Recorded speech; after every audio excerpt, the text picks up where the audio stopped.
It is indeed a matter of great pleasure, honor and pride for me to be here, to be involved in the efforts of Dr. Verma to start up the cochlear implant program at this hospital.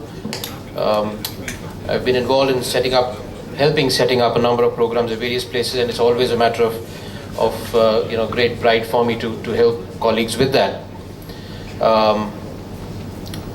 It's great for me to be in such august audience.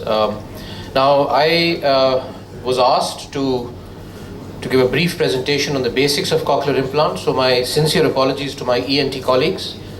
But I believe there are a lot of other non-ENT medical colleagues, nursing colleagues, of course, and non-medical colleagues to whom this is predominantly directed. Following the surgery, we'll have a more exciting talk, hopefully, that is going to be of more relevance to our ENT surgeons. Now, why all this noise about cochlear implantation? What's the importance of this? Everybody talks about the fact that this is a very expensive surgery. Does it really matter? Is it really that important? Is it value for money? And this is what we are going to hopefully cover. The problem we have is that there is a huge amount of disability, hearing disability, across the globe, and needless to say in our own country. Disabling hearing loss, the numbers of people who have disabling hearing loss is increasing by the years. Is it that it's actually increasing, or is it that we are detecting more patients is to be answered. But there is a big problem with children or adults, for example, who do have a problem with hearing impairment. We can't communicate, we get socially isolated, it results in poor interpersonal development. For children who have a hearing impairment, these children will not develop speech and language. These children will turn out to be people who will be isolated in society, will not be useful members of our society. It is estimated that about 2 to 4 children of every 1,000 children that are born with a significant hearing impairment. And this is not a small number. If we look at the birth rate in India, it is estimated that probably 25,000 children are born hearing impaired every year. This is a huge number of children where there is a disability which can be corrected, and if corrected in due time, in early time, will result in normal or near normal development. And one Indian study suggests that this number may be higher. It's probably 5 or even greater than that for every 1,000 children who are born with a hearing impairment. So what is the problem if this hearing impairment is not treated in time? Why do we bother? Why don't we just let these children be? Does it matter if we treat them early? It does. This is a graph that shows the reading score, the reading comprehension score of children with increasing age.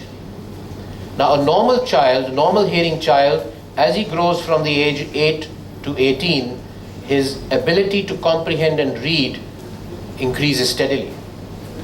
But a child who is deaf from birth or from early childhood, before the development of speech and language, remains at that level. With the passage of time, the gap increases. So if we were to treat a child with a hearing impairment early, we would put him or her onto track and follow his or her peers. And that is the importance of intervening early. That is the importance of treating these children very early in the first few years, because it is the first few years of life that are critical period for the development of hearing and speech and development of language. If a child receives his or her intervention in the first few years, he or she is likely to be very close to his or her peers. And the later we intervene, the bigger the gap that they will have as compared to their colleagues. And that is why it is very, very important to intervene early. It stands to reason that if we have to intervene early, we have to diagnose early. And hearing impairment is not easily visible. You and I can't make out a baby who's born whether he or she may have a hearing impairment. They have a visual impairment, they have a facial deformity, but how do we know if they have a hearing impairment? And that's where hearing screening, neonatal hearing screening programs are picking up and ought to be implemented widely, because we have the facility, we have the technology to be able to detect children when they are born as to whether their hearing is normal or out of the normal range. And again, to highlight the fact that children, if they are treated early, will do better. These are two graphs which show children who were identified with a hearing impairment before the age of 6 months and received intervention versus children who were identified after 6 months. The difference is only 6 months of age.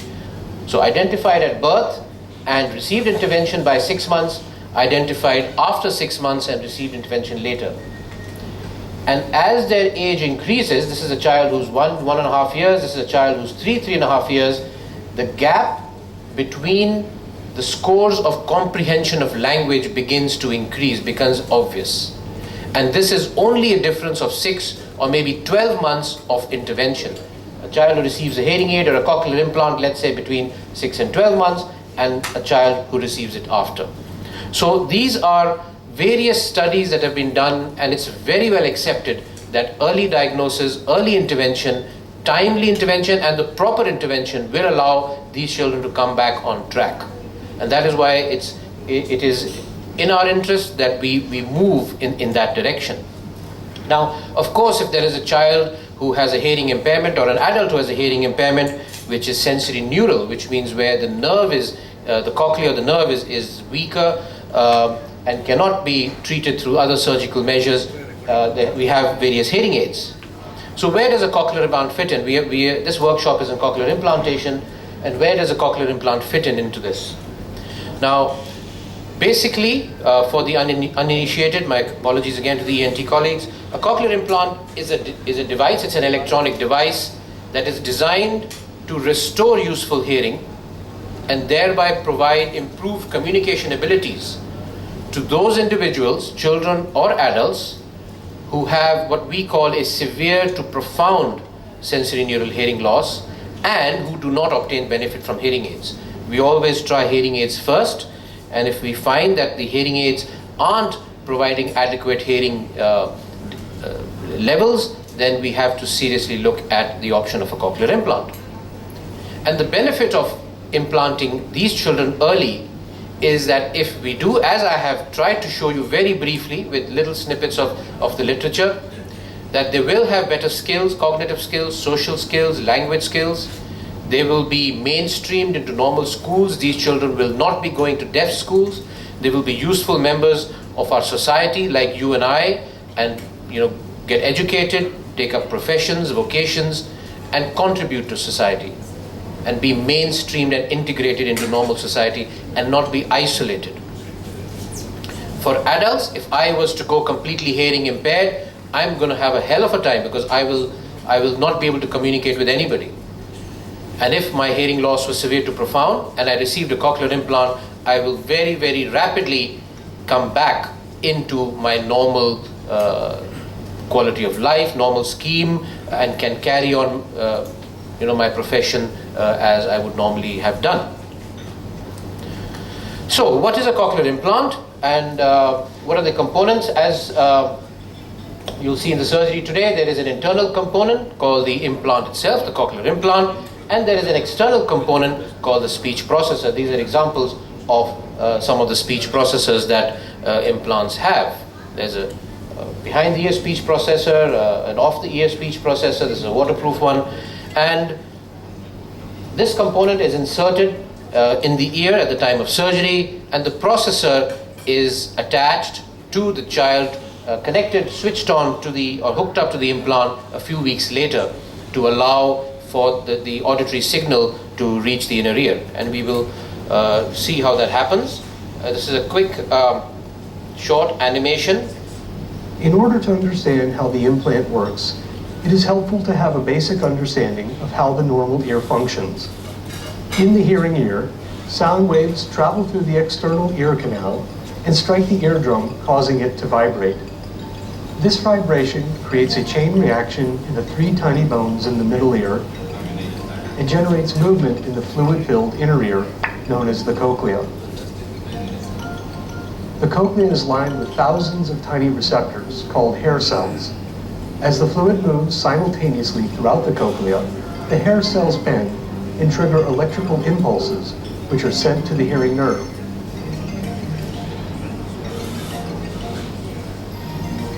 The hearing nerve carries these electrical signals to the brain, where they are heard as sound.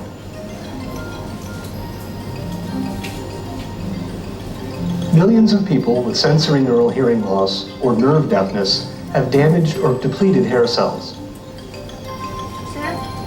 If the damage to the hair cells is severe, even the loudest amplification from the latest digital hearing aids may provide limited benefit.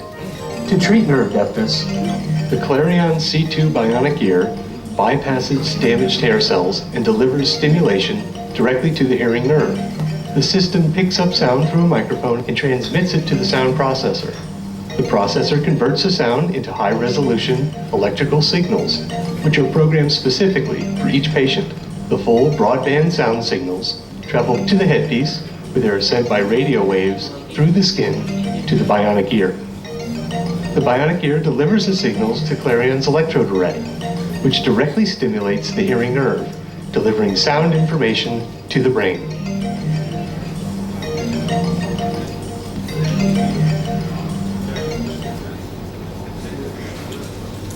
So that's how a cochlear implant works. That's the technology. Now, when we're looking at children for cochlear implant, if we see a child who we feel is hearing impaired, or the parents suspect is hearing impaired, then there's a number of things that we have to go through. I'm not going to go into detail. We look at the degree of hearing loss. We look at the benefit from hearing aids. We look at the age of the candidate. We look at the CT scans, MR scans. We look at other medical conditions. We discuss it with the family, and we have to pitch the expectation to the family depending on the age of the child and all the other social situations, and then come to our decision. And this, for example, this is for those of us again who aren't familiar, this is what we call is an audiogram. It maps our hearing level, and normally we're hearing at anything between 0 and 20, and the further down the graph the hearing level, the poorer the hearing. So if I have a child who's got a hearing level at a moderate level there, now in this situation a hearing aid will work and bring that hearing up to a normal level. But the problem is that if the hearing level was worse and we aren't able to amplify the sound, then that child is going to miss out on all these critical speech sounds. These are very, very important to be able to hear, especially the high frequency sir, sh, fur sounds, to be able to develop good quality speech. So the question that we always ask and we discuss with our team, the audiologist, is that child getting enough information with the hearing aid to get access to these speech sounds or not? And if not, will a cochlear implant provide better hearing? So if we've got a hearing level down here and we want to bring it up to here, this cannot be achieved with a hearing aid, and we have to resort to using the technology of cochlear implant to be able to do that. So to summarize, who are these candidates who would benefit from cochlear implantation? If we look at adults and postlingual children who have already developed hearing and speech before they've lost their hearing for whatever reason, usually infections. If they have a severe hearing loss, they may have a severe hearing loss in the low frequency, but a profound hearing loss in the high frequency, thus not giving them the high frequency information which is responsible for getting clarity of speech. If we feel that they haven't received adequate benefit from hearing aids, and they have poor speech discrimination, the ability to understand speech with hearing aids, then they would be candidates for cochlear implant. As far as the prelingual children are concerned, children who are born hearing impaired or develop a hearing loss very early in infancy, again, if they have a severe to profound hearing loss, and after trying hearing aids, they do not demonstrate to us that they are developing the auditory skills as we would expect them to develop as they are growing, at least we would try that for a couple of months. We would then move on to offering cochlear implantation. So the outcome, the results, what are the results that we can get if we do this timely we can get children to get close to normal development and go into mainstream school. And for adults, like you and I, we can return to our pre-hearing loss status and resume our normal activities. And the last thing what I'm going to do, this is an unedited video. I just took that. This kid received he is about 5 or 6 years old. He received his first cochlear implant by me about when he was the age of about 2, and he had come up because he was going to get his second cochlear implant. So he was sitting in my clinic, and it was really amazing to hear him. This child is born hearing impaired, had zero hearing, no benefit with hearing aid. At the age of 2, he had very few words. He was just saying a few words, and this is how he is. This is an unedited video. So just to give you an idea what a cochlear implant, if provided early with adequate habilitation, can do. कोई game भी school छोड़ता, कोई कुछ नहीं, कोई holiday? क्यों holiday क्यों किया आपका? क्योंकि मम्मा ने बोला फर्स्ट 5 days जाने school, 1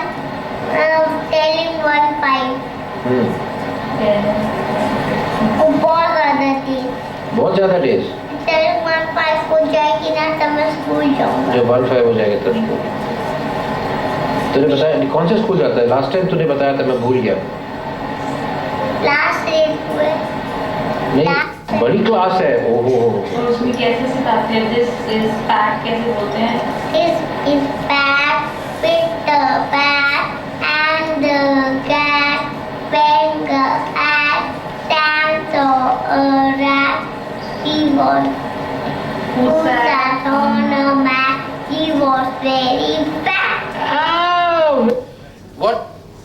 It may not be very clear in the audio, but what he was reciting was a short poem, and he was able to talk about cat, rat, bat, hat, and make out that, differentiate. He could pick up and he could express the different syllables, between r and k and her, and that's interesting. Very good. नहीं, he will do. और हिंदी में थोड़े हो सकती है, हिंदी में जैसे क ख ग ग। I think क्यों हॉस्पिटल चेक करवाने। ईयर चेक क्यों चेक कराना? क्या हुआ था ईयर को? मुझे नेपच्यून चाहिए। नेपट्यून? हाँ। अच्छा, आ जाएगा अभी Neptune. I was asking him, why are you here? He said, मेरे को ईयर चेक कराने आया है. He had received his first implant. This was a harmony device, and he had come up for his second implant, the new Neptune implant. So he's actually saying, I asked him, why are you here? And he says, you can hear that again. Check करवाने। Ear check क्यों check कराना है? क्या हुआ था year को? मुझे Neptune चाहिए। नेपट्यून? हाँ। अच्छा, आ जाएगा अभी नेपट्यून। रात को तो नहीं बेटा, कुछ दिन लगेंगे, अभी आ जाएगा। अभी बहुत ही लगेगा। अभी बहुत ही लगेगा। थोड़ा टाइम लगेगा, थोड़ा देर लगे, ज़्यादा देर नहीं लगेगा। Right. What all I was trying to do is to show you that if we intervened early, if we provide the right treatment at the right time, which is as early as possible, provide adequate habilitation, a child who is completely hearing impaired, who would not be able to speak, this child is having a normal conversation with me without any prompting. This is with one implant. He's going to get a second implant. He'll be obviously better after that. But this is what a cochlear implant can achieve if we do everything right. So that was all the aim of this presentation. I thank you very much for your attention.